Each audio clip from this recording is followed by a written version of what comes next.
All right, so let's start with last week, man. Last week, you and I, well, this is not, this is a week where we had like the midweek games. We didn't do those because we just didn't feel like it.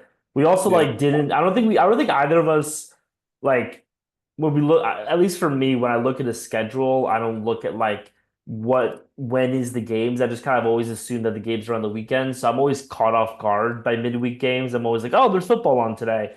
Um, but yeah, so you lost $750 last week, and I jeez. lost 550. Which your total to date is not negative 85. Your total, I need to update that, but your total to date is minus about a minus 1,000 based upon your Jeez. bets. My total is minus my total is about plus 1,000, I'd say. So we're gonna update this algorithm so that it's more accurate. But we both took it on the chin last week. Hopefully, we have a better weekend this weekend. Let's start it off. Everton tie Liverpool. What do you think? I'm not betting on Liverpool. I ran a little experiment. I knew about the midweek games, and there's certain games I'm just not going to bet on because it went my way if I don't fuck with them. Okay. So I know it's a little Um, anticlimactic. I'm going to bet on the other ones, but Liverpool, City, and yeah, I'm not touching. we have to talk about that Newcastle game because I I think still it's haven't seen the tied. highlights. I haven't seen the highlights actually, but it's interesting. Yeah, for sure. I heard what Yeah, I happened. mean, I think it's time that we fire Arne Slot. I think the Arne Slot experiment is over. Stop, stop it. Wait I till like mean, February, then we'll let me see. let me ask you a question, okay? So he now lost the game, right? Who was the coach before Arnie Slot, Jurgen Klopp. right? Did he lose the game? Yeah, Did he get fired? no. Well, I mean, he did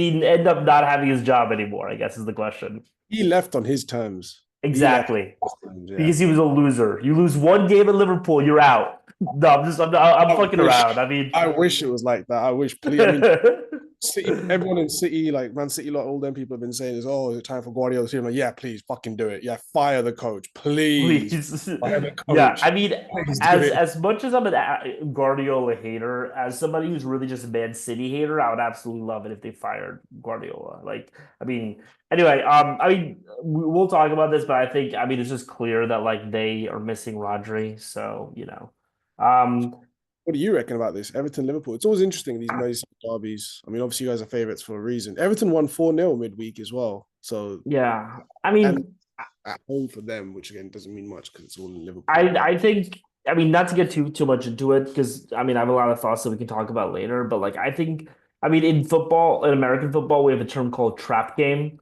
which is like a team has like a schedule where like they're facing a good team, a bad team, and then a good team. And then what usually happens is they lose the game against the bad team team and because then they're beat. so focused on the other three teams. And Yeah. like you have to realize, like we just like our schedule was just Aston Villa, Real Madrid, and Manchester City. Yeah. And like I think the players were just like, look, we could beat Newcastle. Like they didn't really show up. And then on top of that, like, look, I think he's done an incredible job, but I think there's a reason why Karen or Colin, however the fuck you say his name, Kelleher is not a Yeah. starting goalkeeper on a top flight team. Like there is a reason for that. Like we're So not. not to get into it too much, but I spoke to a few fans the other day.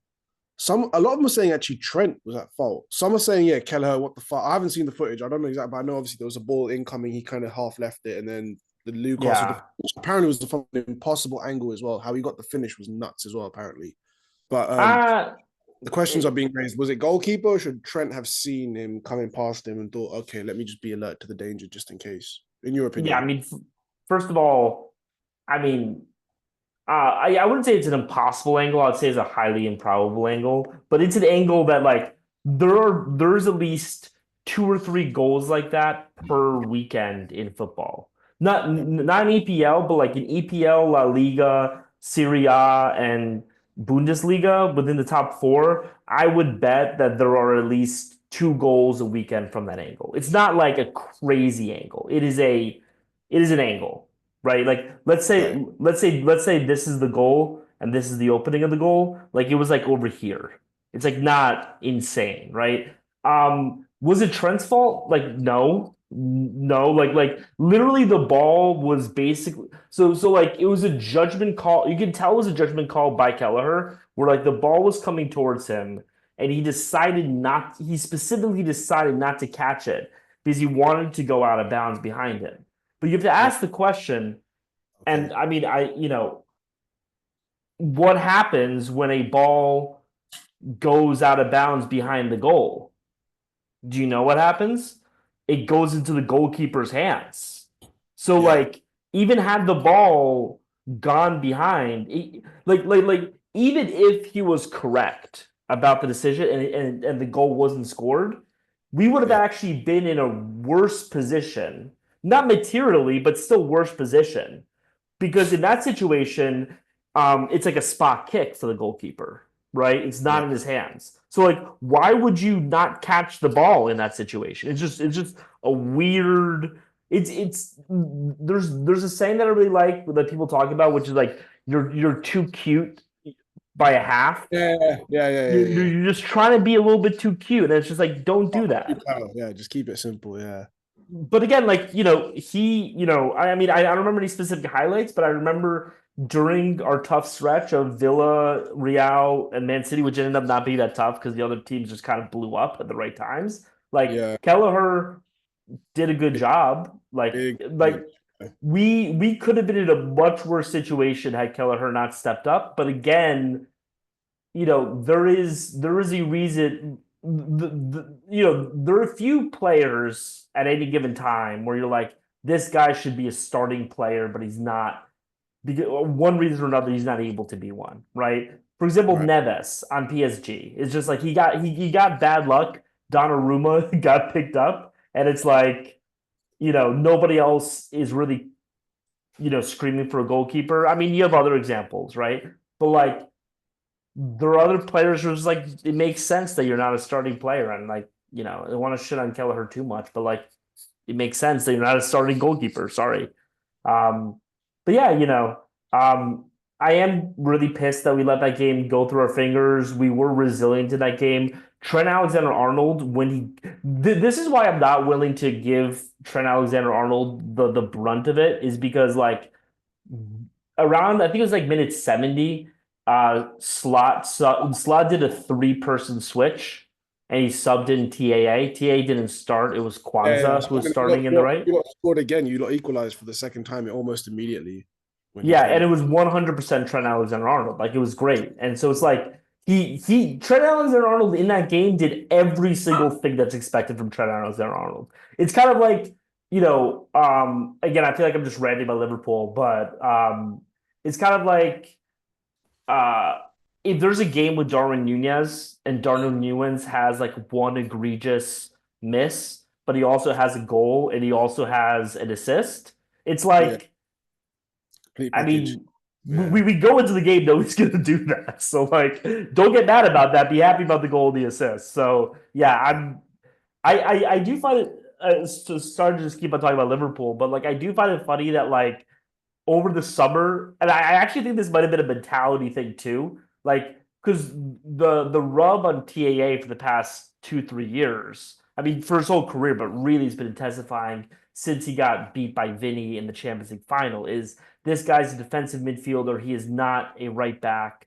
And Right. then Southgate listened to it, which by the way, I was saying the same thing. So like, I'm not saying Southgate was wrong. Southgate listened to it, put Trent Alexander-Arnold as a defensive midfielder. He sucked at it. And then since then, he's been an incredible right back. Like Yeah. TAA has not, he actually had this one. I mean, if you saw it from a real right back, you wouldn't be too impressed. But again, it's TAA. Like literally, the left winger, I forgot his name, was like crossing him up, and then he poked the ball out while the guy was in the middle of doing a move. And you're like, oh, that's good defense, TAA. Nice job. Congrats. You're doing the basics. So yeah, no, I mean overall, I think it was just a disappointing loss. It happens in the season. We're still 9 points up on Chelsea, I think. So, I'm not. And it was only a draw. It wasn't even a loss. It felt like Yeah, felt like a loss I'm sure, but it's only a Felt like draw. a loss, yeah. But yeah, moving on. Aston Villa tie Southampton. What do you think? Just because the odds are nuts and I need to start making some serious cash, I'm gonna put 100 on the tie because it's plus 460. Like I'm not gonna make much money on Villa on this one in terms of Yeah, okay. I'm doing the same thing, man. I don't think either of us think that Southampton or tie is gonna happen, but like plus 500, it just Just on the they're wonky games. They're wonky games. You know what I mean? Villa's Oh, squad is stretched like crazy, so with the European commitment, so I could see them. oh, by the way, in case people are wondering, my explanation for Liverpool Everton. Everton's a shitty club. Liverpool's a great club. Liverpool wins a lot of games. Everton loses a lot of games. However, the reason why I'm not putting more money on it is because minus 220 is crazy odds. So that's why. That's the explanation. Anyway, Brentford tied Newcastle. What do you think? Newcastle got the draw against you lot. They've been playing all right the last week or two. Brentford 180 versus 135. Brentford. 270 for a tie.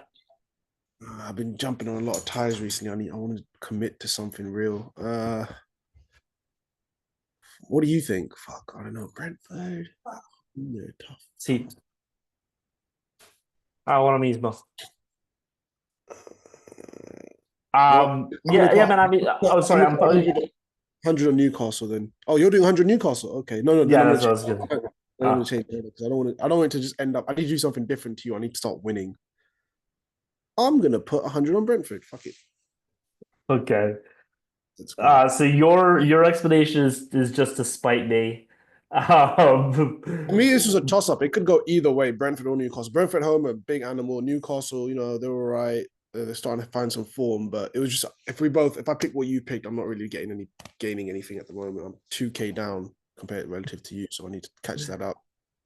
Yeah, I mean, I mean, Newcastle, I just think they're the better team. I mean, I think there's value on putting money on a tie on this, to be honest, but like, I'm just feeling it.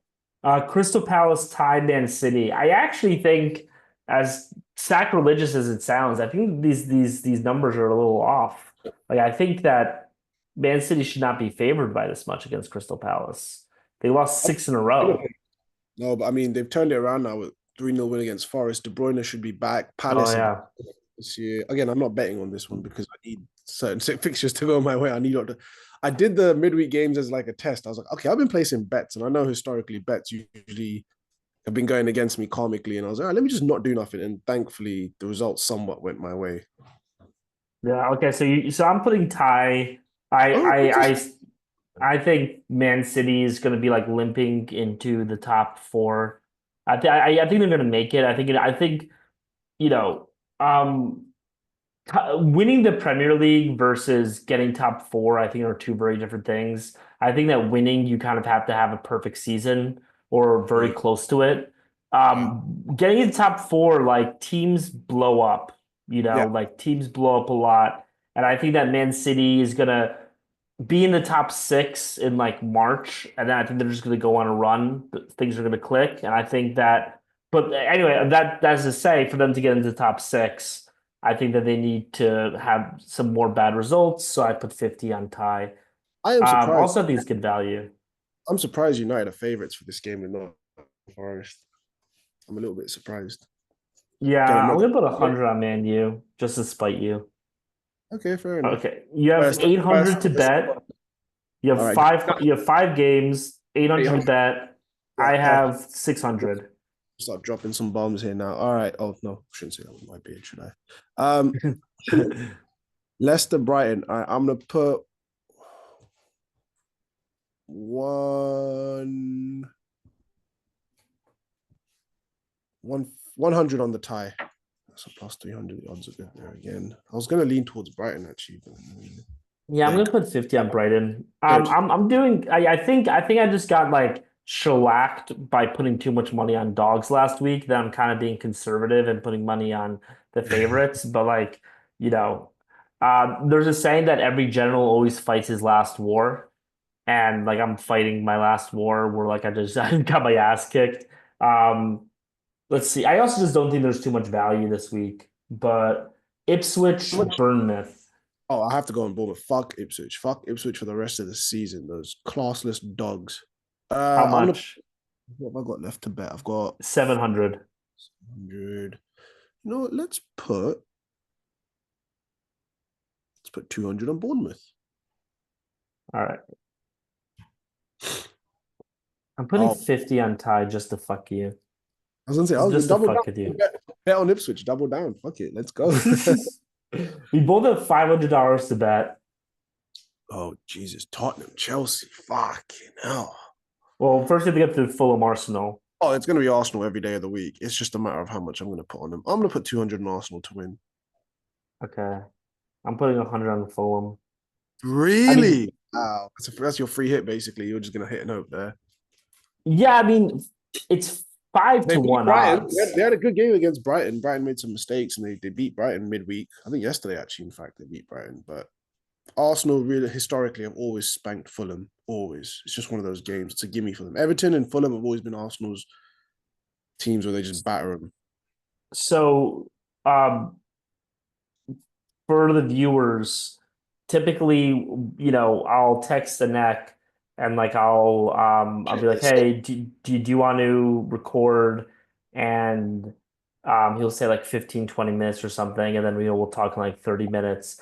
This time, right after he uh texted me back 30 minutes, my girlfriend asked me if she wanted to. And so I'm a little zapped from energy right now. This is why I'm not coming with the energy. But yeah, look, man. I mean, look, Fulham versus Arsenal. Like Fulham is has 22 points. Arsenal has 28 points. This is ridiculous. That's 5 to 1 odds. Like I don't care. Like I think it's you know based on what? historic performance. I think this one is just based odds are basing it off. I don't care. I'm putting 200 on Fulham, and you know what? Fuck it. I'm gonna be more aggressive. I'm putting $100 on Nottingham. I'm changing. Good, good. Yeah, no, I respect that. Good. Yeah, I'm getting aggressive here. Wait, I just want to see if there's anything else I want to change. Go for it. No, this all looks good. All right, so we both have $300 to bet. Tottenham, Chelsea. I'm gonna put 100 on a tie. 100 on a tie. You know what I'm doing, man? I'm just putting going balls to the wall, man. I'm putting 200 on Tottenham. They just jizzed all over Man City's face. They just like This is locked in now. jizz. So what I'm about to tell you is going to make you change your mind, but your ball sports. This is locked in. Tottenham lost to Bournemouth last night, played pathetic, Okay. and they dropped points last weekend. I believe they drew with the. I'm for it. I'm not changing. Good, good. I'm just saying, like Tottenham are Tottenham, man. That's the thing that makes them Tottenham. They'll beat the champions 4-0 and then they'll lose to Bournemouth. Not disrespecting Bournemouth, but yeah. And they drew last weekend. So Chelsea is fans are Chelsea brilliant. second in the table. Chelsea are flying high. Exactly. It's just the odds. Ch I was gonna go for a Chelsea win, but it's just the. Actually, you know what? Fuck it. Put my 100 on Chelsea. Fuck it. It's Yeah, done. here's the thing, right? Is like you just said Tottenham is Tottenham. They'll beat the champions and then lose to Bournemouth. Who is like Chelsea are the number two team in the Premier League right now.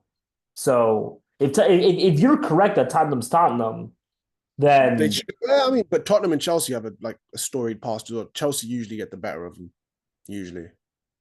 So let's see. Yeah, all right. let's see. Arsenal West killing me. Ham, Wolves, you have 200, I have 100. Oh, 200 on Wolves all day. That's the one I kept an eye on. 200 on Wolves all day. West Ham, this is going to be Lopetegui, who is a former Wolves manager, his last game of West Ham. He's going to bottle this and then. Yeah, so these are the picks. I feel good about this. I don't feel bad. I need to adjust this stuff, but yeah, I think that we're going to get a lot of shit talking this weekend. We need to get people. We need to sign. We need to get like a WhatsApp group together so people can like start paying us money. I'm just kidding, but seriously, you fucking freeloaders. It goes both ways. If they pay us, maybe then if we start making them lose money, we owe them their losses. Like, oh no, no, can't Oh, pass that that's up. true. That's true. Who should we get VJ to bet on? Uh, Villa would definitely be a banker. Uh, Yeah, but Bournemouth. we both bet tie on Villa. Yeah, but he's got money to lose. Fuck him. Yeah, He's fuck him. he's got money to burn. Yeah. Um, Um. I'm playing. Yeah. I mean, like, I'm being extra conservative because I'm playing catch up on the odds. Like I'm 2K down to you. I don't even care about winning. Like if the game's, I just need to beat you by the end of yeah, this. I refuse to lose to a Yank in this. So I yeah. need to have. There'll be bets I'll make over the course of the season where I look back like shameless, but I just need to bridge that. Yeah. So yeah, well, top stories this week. We already went over Liverpool. I mean, I'm still like pissed about the draw. I still think, the slot experiment's over. It's a failure. Move on. I feel like I've been very kind as well. Like it was only a draw, it wasn't a loss, and it's still early on in the season. But I know a lot of like other teams fans are like talking shit. I just stay quiet because like I don't even need your to lose matches. I just need a couple of good draws consistently just to kill the momentum. And I'm just praying every day. Like if Everton tie with you guys, I'll be over the moon because it's back to back. And then I just need to see. I'm more stressed by the City and Liverpool results. Like I knew we would probably lose to Arsenal, and I was like, you know what? I actually fucking need Arsenal to win. Because as much as I hate them and their fans, if I'd rather they win the league than you lot. So I was like, okay, United lose to Arsenal, it'll suck. But I hope the performance is good. And defensively, United did all right shape wise for most of it. We lost to 2 set pieces. And for a guy that's only managed his fourth game in all competitions versus Arteta, who's the second coming of Guardiola after 5 fucking years, I thought United did all right. It wasn't the Yeah, worst. man. I mean, like, can we? I mean, I do want to talk about Arteta for a second, but just to put a bow on Slot. Obviously, like, I'm being hyperbolic. I'm joking.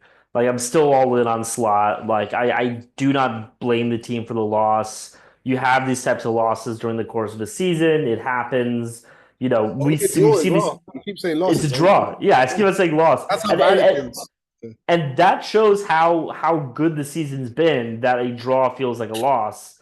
And Wait till with Newcastle. with with both competitions, we've only had one draw and one loss. And we're already halfway through the group stage, and we're more than halfway through the group stage, about half of the way through the Premier League season. If we keep this up, like, there's no reason why we shouldn't have an incredible season. So Two I'm very draws, happy. 2 draws and a loss And after these games is very good. Very good return. no, we've only had one. No, you're right, two draws. Away. Arsenal Yeah, away. yeah. Yeah, so I'm very happy. I think what we were talking about a few weeks ago with Hansi Flick at Barcelona, like I think that Arne Slot is might be kind of along that same vein. Where like who knows if he could have built up Liverpool from scratch, but he took this Liverpool team that was already really good, but was kind of missing a few things to Tweaked it. Just did really. it. Yeah. Yeah, and I mean the beauty of Liverpool is that, I mean this happens all the time. It wasn't just a Liverpool problem, but like we would get into these spots where like we're facing a Bournemouth, or we're facing a Fulham, well, not Fulham, but like a bottom of the table team like an Ipswich, and they would just park the bus, and our Mm. team, it would just be like pass, pass, pass, pass. TAA does, a lob that had no chance of getting it. And we just had no ideas on how to break. We weren't breaking down defenses. That I think is the big difference. Is like the gegenpress, like our entire thought process was take the ball, gegenpress. But if a team is just like, fuck it, you have the ball. We had no ideas on how to break that down. Arnie Slot has ideas on how to break down defenses, and that's one thing that I really love about this team, is that we're not just reactive, we're also proactively attacking. And like, players go up and down, but I love that he recognized Gravenbach. He has Gravenbach playing well. He has TAA playing defense, which again, like, Miracle. yeah, it qualifies him for sainthood. The contract situation I'm not too happy about, I but was going to ask you about that because they apparently gave Virgin an offer the other day, and it's below what he expected. There's talk. I'm yeah. sure he'll end up signing. This is just obviously a negotiating point, but Salah's come out again and said, "Oh, this," and I'll give Slot credit because when obviously you lot beat City, tails are up. Salah came out again and said, This in my mind, I'm more out. Like this is my last game against City and at Anfield." And, And and Slot's Arnie like, Slot said, yeah, yeah, oh, the sorry, continue. 115 charges might be big trouble. It might something Mo Salah might know something we don't. And then he's like, I'm joking. Yeah. Yeah, it was good on like fair play. You need to be quick with the British media. They're obviously fucking vultures. So good on him. Yeah, I I appreciate it. I think we're losing at least one of Salah, TAA, and Virgil van Dijk. Everyone seems to think it's going to be Trent Alexander-Arnold, which I thought at the beginning of the season, even a couple of weeks ago, would be impossible because he's the local lad. But I think recently with the Ballon d'Or comments, Jude and Madrid lot, Bellingham lot flirting with him the way they are, it's weird that him out of those three would be the one that ends up. I always felt like It, Mo Salah would be the one that would go, and then it- those two would stay because captain and the vice captain. Then the captain eventually leaves at some point, and the vice captain steps up. Trent steps up to be yeah, captain. and I mean, look, I think with Salah, like I hate to be this guy to say this, but like I generally, unless you are a transcendent talent like a TAA or like a Messi, like a Ronaldo, like a Maradona, even a Ronaldinho, like these types of guys, I think that wingers and strikers are way more replaceable than people think they are. Like, and I love Salah, but like Salah one on one is not that great. Like he really is not that great one on one. He has the same move every time, which is fake right, go left, dribble in, and then shoot from like the corner of the box. And the good thing about Salah is he's a great shot. He is a marksman, but he is not a proper, I'm gonna beat you on the dribble and get in the middle of the box and do something interesting. So like if we lose Salah, let's say we lose Salah this year, right? First of all, he's going to play his ass off in order to get the biggest contract he That's can. the thing. That's what I think is happening right now. So usually when they sign the fat contracts, when they start, And by regulate. the way, like you look, I don't make excuses for 2021 season, but if you look at that season, I did the math at one point, and Salah before CAF was putting up numbers better than Holland in Holland's, treble season. He was putting up better numbers than that. And then after CAF, he was putting up, or AFCON, sorry, after AFCON, Yeah, I was he going to was ask you what's okay. Yeah, cool. Yeah, Afcon. after AFCON, he was putting up like worse numbers than Nunez. Like it was literally like an insane. He went from the best to the worst. And so like, do I want Salah to get a contract? I mean, I do, but at the same time, if we can get him to play his ass off so that he can get the biggest contract he can in the summer, and then we Yeah, replace him with, you know, make your pick, another winger, is it the worst thing in the world? I don't really think so, to be I think honest that's with what's you. happening. I think they're literally because again, same thing with Rashford. There's so many players that like play their hearts out with the last couple months left or whatever year left, get the fat contract, and then you never really see that version again. So I think Liverpool are so savvy. I'm like, fuck, are they just kind of just bleeding it till the end and just saying, hey, just keep playing, we'll sort you out. Get the best out of him. Let's say you not win everything, and then like, oh, actually, you can go now. We've got like someone like Omar Marmoush, who's also a young Egyptian winger. Uh, from the German league. Oh, we're just gonna pick him up. Fuck it. We're gonna get like a Florian Wirtz or someone else. That's the new guy that's gonna come in. So we were flirting with Florian Wirtz like 2 years ago. Mm. The problem with Wirtz, I mean, I don't really follow Bundesliga that much, but like he's more of an attacking midfielder, right? He's not really a winger. He can play on the wing. Yeah, he's definitely done the 10 row as well. He's had a couple injuries that sometimes have kept him out. And the thing is, under Alonso last year, all those Bayer Leverkusen players had like, the profile on them and they're all kind of blown up a little bit. No one's really talking about him too much now. So it's kind of good where they might be cheaper this summer, which sounds Yeah. crazy than the actual last summer, especially with Alonso staying another year. Um, maybe The heights the they did. problem with Wirtz is that we will have to play either Nunez or Diaz. I mean, I'm happy having D. Like if we put Wirtz on the right wing, we have to have Diaz or Nunez on the left Yes, for me, because is we need the speed. right now at this current moment. Even though Salah's doing all the work, I'm not knocking. He's getting all the headlines. Diaz is fucking on fire, absolute Yeah, fire. I Even love as Diaz. soon as he grabs the ball, his first touch is perfect. He brings up the pace. This is the closest thing you lot have had to Sadio Mane since Sadio Mane. Diaz has Yeah, been fucking I fire. mean, I love Diaz. And I mean, like, again, I'm not trying to take the argument to the level that people take it. I'm just trying to be kind of in the middle. Where like, I think that a lot of goals that wingers get, and strikers get are goals that other people could have gotten. It's just that person was in the position to get that So, goal. in your mind, of the three of them, let's say Virgil, Salah, and Trent, you can only keep two out of three. Which two are you keeping, and who are you letting go? This might seem blasphemous. I'm keeping Salah and TAA. And let Virgil go. Yeah, Interesting. I mean, the problem with Virgil, man, is that he's 35, Is he right? that old? Maybe 34. Let's check. 33. Okay. How old is what's his name? Who was the Barcelona center back who was married to Shakira? PK. Jared PK. PK. How old is PK? He's PK. 37, right? Yes, he is 37. Yes, that's And correct. is he playing football right now? He's retired. Was he playing football last year? Nah, he retired like I think 2, 3 years ago. I think I don't even remember. Exactly. He's with that. No, I actually agree with you a little bit. But I think Virgil's the one of the three that's probably going to be on the decline. I think he's already kind of halfway on the decline. I think Saliba at Arsenal's going to take the crown of best centre back in the league within by the end of this season 2025. Yeah, I think it's completely fair. I mean, like, look, like I'm not. This is in no way a knock against Virgil van Dijk. It is just Father Time goes undefeated, and at a certain point, he's not going to be able to play at a high level. The good news for us is that, um, none of them are a replacement for him at this point, but I would not if next year our starting center backs were Kwanzaa and Konate, which is what they would be, I would not be too upset.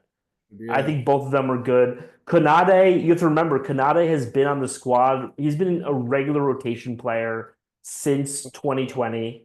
He's 2020. been in the Virgil van Dijk school of center backs. He's also a lot faster than Van Dijk. He, you can see, like, he used to make a lot of like boneheaded decisions 2, 3 years ago. He is not making those decisions anymore. Yeah, he's matured out of it. Yeah, And he's what, 25, 26? if that, Let's, not 26. He's either 24 or 25. You guys got him mad young.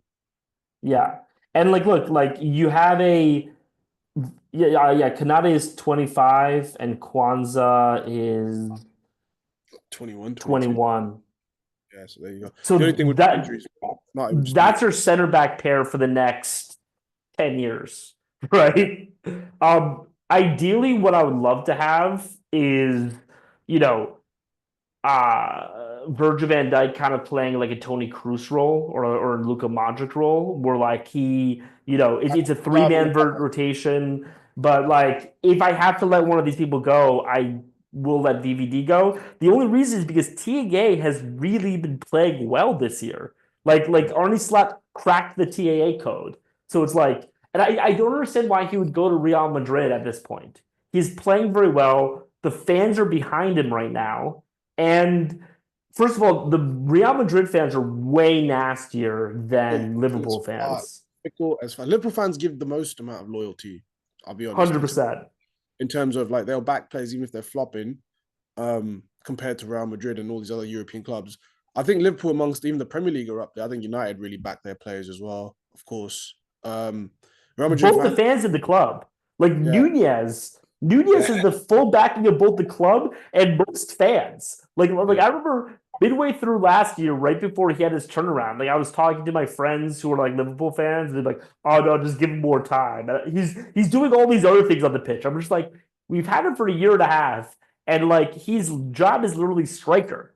Like yeah. like his job is to score goals. Like what are you talking about? But He's a again, great like CDI. He's a great CDM. He's in the job. He's killing it. He's not playing yeah. number six. No, he's playing number nine. Yeah, exactly. There's two positions in football where there are no intangibles: striker and goalkeeper. Yeah. It is literally Keeper in the just your pitch. numbers at that point. So yeah, I mean, and also like what is the game plan for because TAA is not a counterattacking because Real Madrid are a counterattacking club. So what if you're TAA, do you really want to be under defensive pressure for 70, 80% of the game? Is that I really what you want? In the Spanish league, though, with all due respect, you're not going to have the kind of defensive pressure that you're going to get in the Premier League, especially the smaller teams. I think 3-4 games in the whole calendar season for them is going to be like, oh, we're under the cosh, your Barcelonas, maybe your Atletico Madrids, your Valencias, or something like that. But Yeah. most of it, you guys are kind of going to have your, and the runners he's going to have the team Mbappe, Vinny, Rodrigo. Can you imagine him on the right just pinging those balls in for them? It's like when Beckham went and Van Nistelrooy joined afterwards, the striker, that connection immediately, like fucking 30 goals, got the Yeah, fucking but top. here's the thing. He already has that. He already has Mo Salah. For how long? For how long? Gakpo and That's them boys. true. And he's a local lad, but it's just weird when he said that comment about, because he's already won the Champions League. And they asked him, I know I brought this up before, they're like, oh, World Cup with England or Ballon d'Or. And he's like, oh, Ballon d'Or. Like most players, 99% of English players playing at their boyhood club, especially, be like, oh, I want to win the World Cup with England. Yeah. He's this new modern generation of football players. It's like, all right, yeah, World Cup's great, whatever. But realistically, I would love to have that Ballon d'Or and at Real Madrid. Yeah. This is what makes Madrid Madrid. It will take a perfectly normal situation where it's like, yeah, local lad, once he's already vice captain, wants to be captain, super successful team. Why would he leave? It's fucking Real Madrid. It is Real Yeah, Madrid. but you're never winning the Ballon d'Or at Real Madrid with that squad. 100. Uh, I could You're never winning that award. It's been Mbappe or Vinny or Bellingham before you. Oh, but yeah, And but if he's there for 5-7 years and they all win it one by one, so like Vinny, let's say they go on another yeah, crazy. I guess is a good Oh, point. let's Yeah. say they win 3 in a row again, like they did like a decade ago. Let's say go on a crazy run. Well, Vinny gets it one year, Jude can get it, and you know what they're like. They're a mafia when it comes to UEFA. They'll just be like, look, we're not showing up again if you don't do it in our order. Fuck you, like. So Yeah. one gets it one year, Jude gets the other. Trent can get it in his third year at Madrid. Why not? Fuck it, like.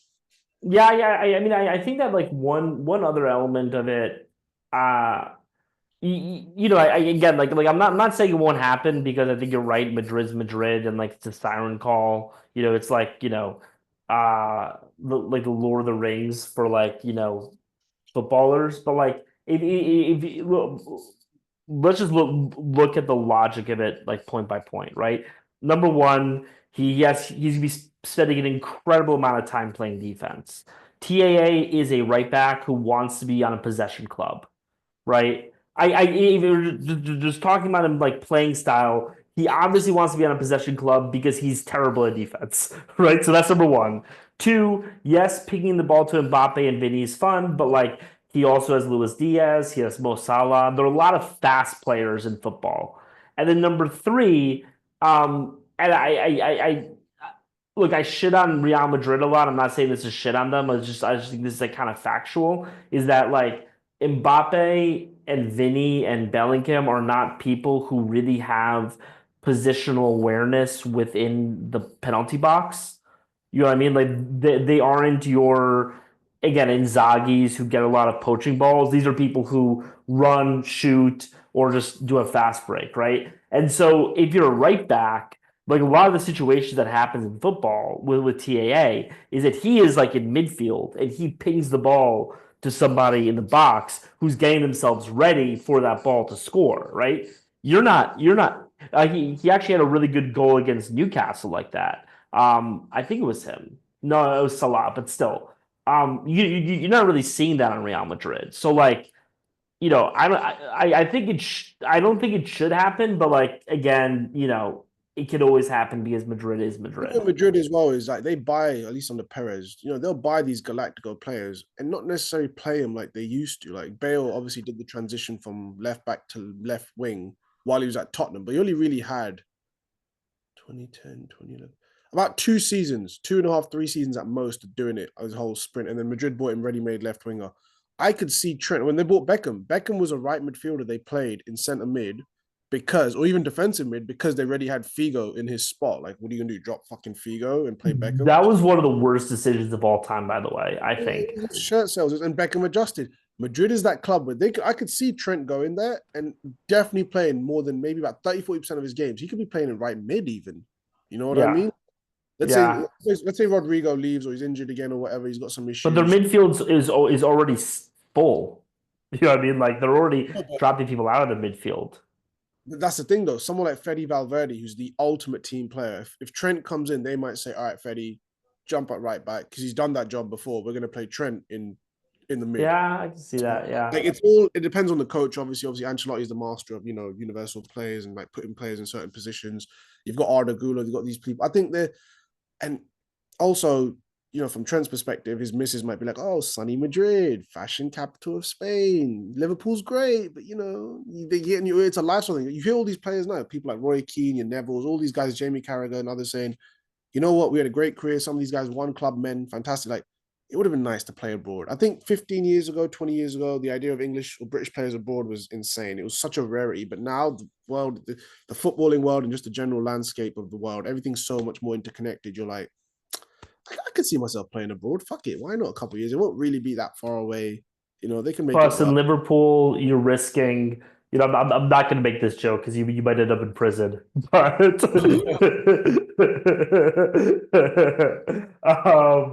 yeah, no. I feel like we've covered Liverpool enough. I mean, we're obviously going to win the quadruple this year, so we're going to be talking about it every week. It's going to be a great season.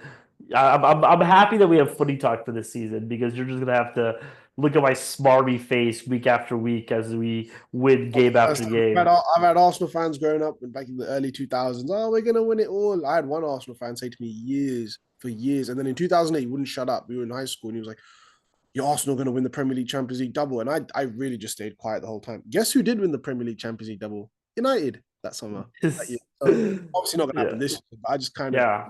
learned at a young age. Just sit there quietly, patiently, humble, pray every night before you go to bed. Well, so I think this is actually a good transition because like I think that Arteta, Yes. as you alluded to before, has been getting this like really white glove service from the media and from social media as well. And like I think we have to get to a point where we're like, I'm not saying they should fire Arteta at all. Like I think he's doing a good job. I think they're doing well, but like uh, he's been there what 5 years now? Hasn't One won a single thing. one FA Cup in which he won in his first season, which was basically Emery and Wenger's team, basically, pretty Yeah. much. Like they've come close in other situations. Like for me, I don't care what anyone says. The 2023 season, they bottled that league. They were 8 points clear with all that shit going on. They drew with West Ham. They drew with West Ham, Southampton, and you guys 3 games on the trap on the bounce. And those are all games where they were winning at different points. I think Southampton they might have been losing. Even they were 2-0 up at Anfield. Shaka then just goes and does his stupid thing, riles the crowd up. The rest is history. For me, he's a good manager. He's very good. He's stabilized Arsenal very well. But him, similar to when Ollie came at United, Southgate at England, he steadied the ship. I don't think he's the guy that then takes him to that next final step. Because Yeah. imagine after 5 years and Pippin City so close, City now have fucking fallen off, obviously. Imagine, okay, Liverpool would be more forgivable if you lot went and won the league this year. Because some people will be like, oh, Arsenal the last 2 years were the second team finishing second, right on City's tails. How come Liverpool have leapfrogged everyone and done it? Because actually, other than City, they're the only team to win the league in the last 6 years, seven Well, I years. mean, Let's have the experience. to be But imagine fair, someone like Chelsea comes in, like Maresca's first season, oh yeah. and he fucking like the one time everyone, all these Arsenal fans, oh, we couldn't do nothing. Pep and City were too good. Well, now they're not. Why aren't you number one now? Why is Chelsea gone above you lot? Why is Liverpool gone above you lot? What the fuck's going on? To Arteta be has to. fair, to be fair to Arsenal, we did have an incredible amount of summer signings. Like we just completely revamped our team this summer. It's a completely different squad, so that's what explains it. No, I completely Yeah, for agree. a I mean, it's second. ridiculous. And I mean, look, like, one thing that Liverpool fans say, and I'm happy that we don't say this in the way that like we talk. One thing I like is that Liverpool fans talk about our second place in a very different way than Arsenal fans talk about their second place. Arsenal fans talk about their second place as if that is Trophy. a trophy that you Yeah. can put on your mantle. Liverpool fans, we talk about our second place and we say we were 2 goals away from a quadruple. And like we talk about our second place as if it's a failure. And that's the thing is that It should like be. That's a big club mentality. That's how it should be. Like, oh yeah, second's great, but fuck, we should. If you're not first, you're not nothing. Whereas Arsenal, and this is typical Arsenal, and even like Tottenham is always like, oh, we competed. We didn't expect to. Like 2023, fair enough. That season going into it, they were like top four's the target. They obviously overachieved for a while, and they were first for so long. But even now, when you look back, I don't care. I don't care whatever the top. This season, okay, let's say next season on Amrin, top four is obviously the target. Good football progression, top four. Now, let's say, by some miracle, touch wood, obviously it sounds absolutely batshit insane. If we do get in a position where we're first in the league up until March, April, and then we don't win it, for me, we bottled it then. Because I don't care what the Yeah, initial target was.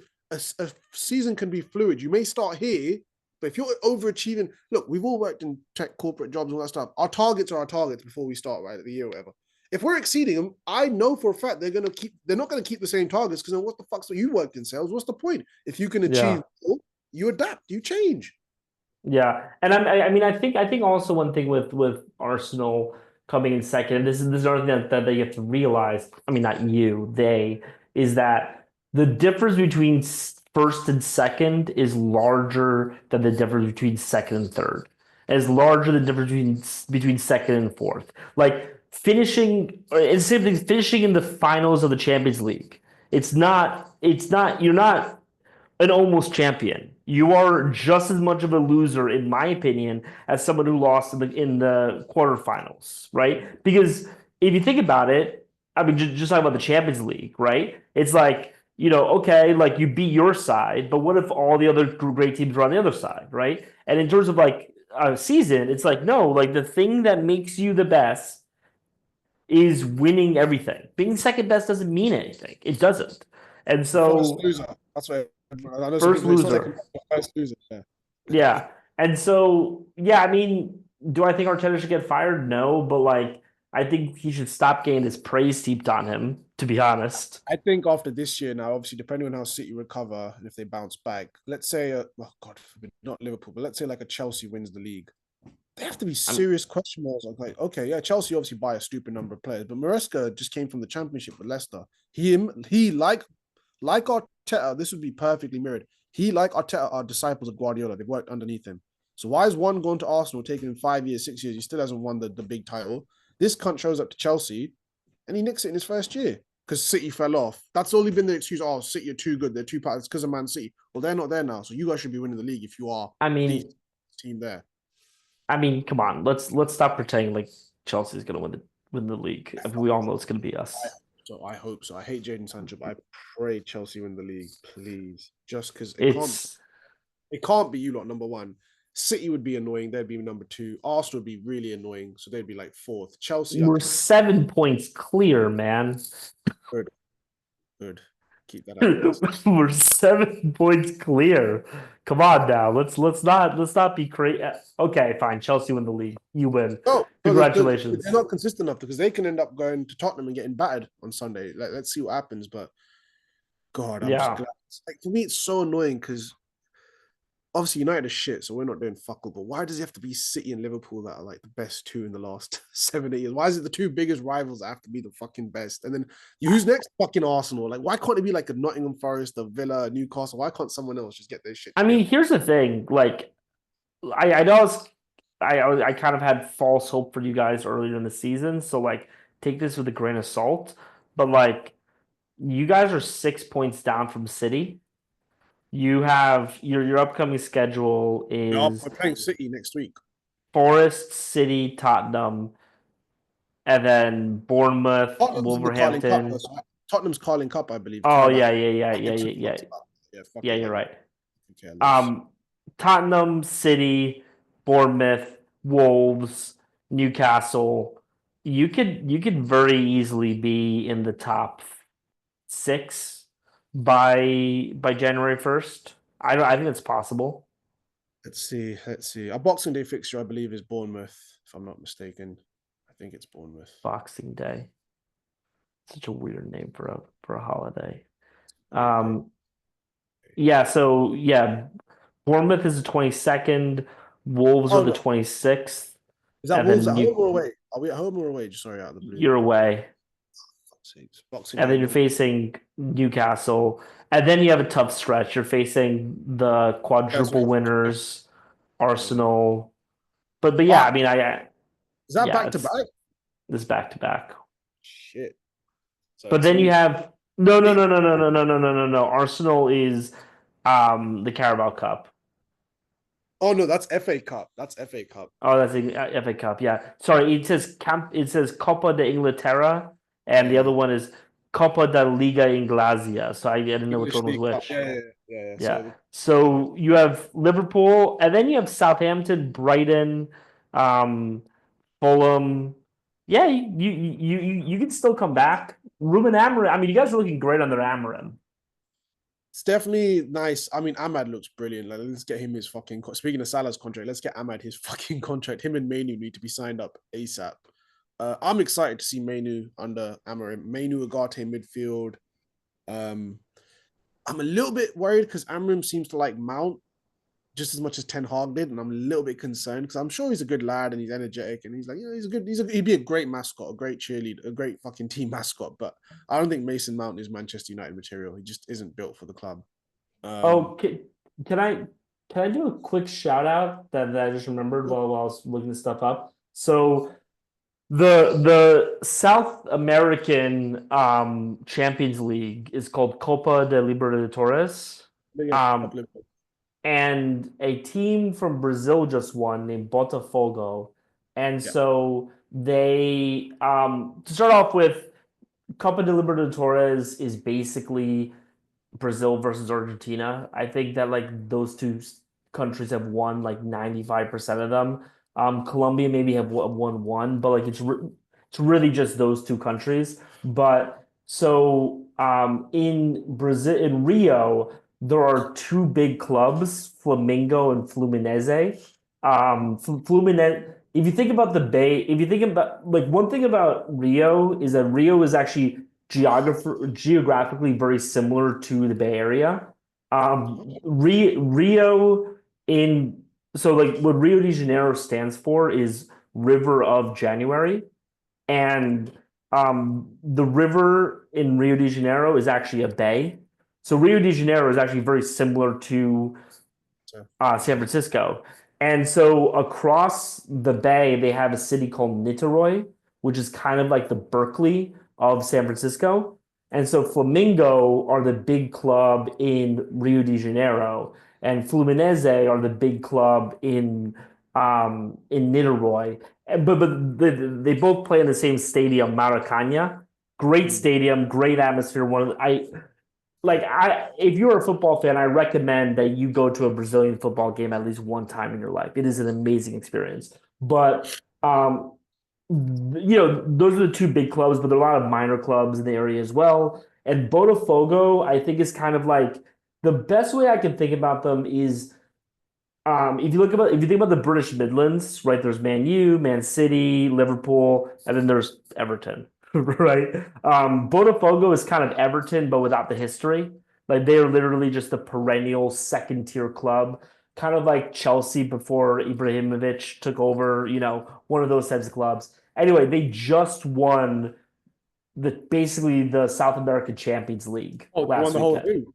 They Oh won the wow. whole thing. So one thing about Brazilian football is it's way more up and down than like European football, but they also changed the structure because up until last year, every football club was a nonprofit, but what's it called? Botafogo is the first for-profit football club, and that allowed a whole lot more money to pour in. So hopefully, long term, there's a lot more money going to Spanish football, and then maybe this FIFA World Cup can actually mean something, where we'll actually have two good, you know, teams on either side of the Atlantic. As The someone who's guy living that in Paraguay, it makes me very happy.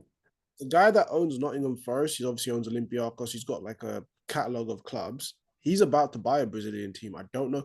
Oh, Vasco da Gama. He's about to buy Vasco da Gama, actually, further, funnily enough. So that's Yeah. gonna be a club. Like he's a very ambitious. I didn't know how rich he was. He's like one of the most rich. He's like, I think he's in like the top 6 or 10 richest people in the world. It's a Greek Huh. guy.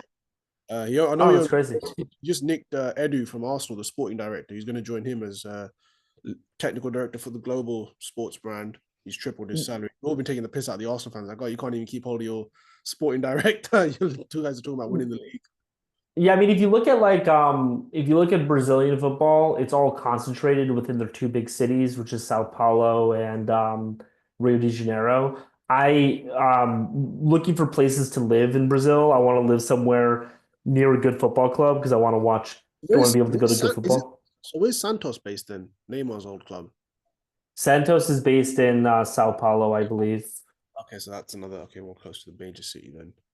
Let me. I know there's So Rosario, there's Flamengo, Fluminense. Um, their nickname is Fish. Um, yeah. So Santos. So one thing about like a lot of cities in Brazil is like it's like there's like a city, but then it's like really like a suburb of another city. Mhm. Um, Santos, Brazil to Sao Paulo. So Santos, I believe, is right between um Sao Paulo and here, let me look this up. Yeah, it's in the state of Sao Paulo. Um, so like yeah, I was pretty sure I was right about this, and I am. Here, I'll share my screen. So this is Sao Paulo. Um, Sao Paulo is kind of like I don't know that much about Sao Paulo. Sao Paulo, I don't understand why any if you travel to Brazil, going to Sao Paulo makes no sense to me because it's just a city. Like, go to a fucking beach. Santos obviously because of Neymar, everyone kind of knew. But I remember growing up, like at a young age, like teams like Corinthians, Yeah, what was the other one? Corinthians. Cruzeiro. What's What was the one Yeah, that so everyone? Corinthians are in Gremio, Sao Gremio as Paulo. well. Corinthians and Gremio were like the two main teams everyone kind of knew. Gremio is, I think, in the north. I think. Let me double check. So it's in Porto Alegre, and I was actually thinking about moving to Porto Alegre because not because of Gremio, but because it is one of the nicer. It's one of the cities that I would like to go to Mhm. with an actual football club. Porto Alegre is like a really cool place in Brazil. No, It is in the south, okay. so. This is where Porto Alegre is. You have Florianopolis, which is a really cool city I've heard, but it's right next to Uruguay. It's right in the south. And then Sao Paulo, I and think then that's where Rio is right here. I'd probably touch base there first, and I'd be based out of Porto Alegre, to be honest. Yeah. But No, you should go to Rio first. oh no, I mean That's Rio that's first. But eventually, if I that's a was like for a bit, stupid I would idea. I'll get more Idiot. serious. No, my girlfriend, she lived here in Fortaleza. North. I mean, like one thing about Brazil. I mean, Brazil is kind of similar to America this way. It's such a big country that, like, there's not one Brazil. You know what I mean? Like, it's so many different. Like Segments. Salvador is like 80% black, and then there's a city Eduardo, that. I remember that guy Well, Brazilian. where? Remember Eduardo Grossman, the Brazilian guy that used to live in Negev and then debosed for a bit. Oh yeah, yeah, yeah, He's from Salvador. yeah. And then I was living in a city called Vila Velha, and it's known as one of the um safest cities in Brazil. It's also like 90% white. But uh Not safer than New eh, York days, I can imagine. After that poor bastard got shot the other day. dude, I'm not Hey, fucking poor bastard. I don't know nothing about him. Clearly, people weren't happy with him because no one's really that upset that he's gone. By the sounds of it. yeah, I mean, yeah, this is footy talk, but like, just to kind of talk about it a little bit, man, I thought that was fucking disgusting personally. Like people are just like, oh, this person's dead. It's just like, yeah, man. I mean, like, are you really happy that there should be a system of just like, vigilante justice type of thing? But can I show you the city that I was living in Brazil? And then we're gonna get back to talking about football, guys, I promise. But this is called Vila Velha in Victoria, Brazil. I would literally just walk along this line, and like you see the beach over here. Oh, This is just an incredible, incredible city. My big problem with Brazil, and one of the reasons why I don't really want to live there, my girlfriend is kind of like 50-50 on it, is that the food in Brazil is not that great. Like Brazilian food is good, but the problem with Brazilian food is you can't fucking eat it every single fucking day. Like I same. can't eat it every day. Ironically enough, when I was in India, I literally ate Indian food for every single meal. It was easy, That's easy, because no one's easy, option. I'm easy. joking. Easiest thing I've done in my life was eating Indian food every single day. There was the one thing I enjoyed about India. one thing that I did when I traveled is I would go to a McDonald's in every country. So I went to the McDonald's in India just to do that, just to, Business. and that was tough for me. I was just like, I don't want to be eating McDonald's. I want to be eating fucking Indian food right now. But I wouldn't. um, It was in India, risky business. You're asking for trouble. um, yeah. But sorry for this I long wouldn't eat. I Brazilian wouldn't eat. rant. Just not knocking India. I wouldn't eat McDonald's. I don't eat McDonald's in London either. Like, ugh, risky business.